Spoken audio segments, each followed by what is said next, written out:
হালালে বরকত আছে, বলেন তো কিসে বরকত আছে? হালালে বরকত, অল্প হইলেও বরকত আছে। ধরেন যে আমি আলুর ভর্তা পান্তা ভাত দিয়ে খাইলাম, কিন্তু খুব তৃপ্তি, স্বাস্থ্য ভালো, সুঠাম দেহ, ফ্যামিলিতে সুখ, ছেলে কথা শুনে, ওয়াইফ নামাজ পড়ে, তাহলে তো দুনিয়াটাই জান্নাত হয়ে গেল, ঠিক কিনা বলেন? আর ধরেন আপনি পোলাও, কুরমা, বিরিয়ানি এগুলো খাইলেন, ডানে বায়ে ইচ্ছা মতো কামাই করলেন, কিন্তু এমন রোগ আল্লাহ দিছে একটা হসপিটালের বিল পরিশোধ করতে 10 লাখ নাই, এরকম আছে না? নেই?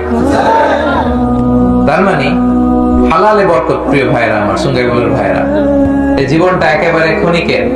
আপনার দাদাকে আপনারা দেখছেন না, আজকে আছে দুনিয়াতে, অনেকের বাবাও দুনিয়াতে নাই। আমরাও একদিন থাকবো না। কিয়ামতের কঠিন ময়দানে আল্লাহ তাআলার সুপ্রিম কোর্টের কাঠগড়ায় প্রতিটি জিনিসের হিসাব আল্লাহ চাইবেন। ফামান ইয়ামাল মিসকালা যাররাতিন খাইরান ইয়ারা, ছোট্ট ভালো করেছো এটা দেখবে, প্রতিদান পাবে। ছোট্ট খারাপ করেছো এটা তুমি নিজে দেখবে আমলনামায়, অবাক হয়ে যাবেন। মালি হাদাল কিতাব লা ইউগাদিরু সগীরাতান ওয়ালা কাবীরাতান ইল্লা আহসাহা। আপনি অবাক হবেন আমলনামা দেখে। আইরে, ওই যে সুঙ্গাইবুলিতে একদিন রাত্রে বেলা এটা করছিলাম, এটাও লেখা। তারপর অমুক দিন সকালবেলা এটা করছিলাম, এটাও লেখা। একজনের একটা ছোট্ট খারাপ কথা বলছিলাম, এটাও লেখা। এক মুরব্বীর সিট ছেড়ে বসতে দিছিলাম, এটাও লেখা। ভালো যা করেছেন সব প্রতিদান আপনি পাবেন, জমা আছে। আপনার অ্যাকাউন্ট বোঝাই হচ্ছে, পাহাড়ের মতো উঁচু করে আপনার আমলনামায় আল্লাহ এগুলো ঢুকিয়ে দিবে।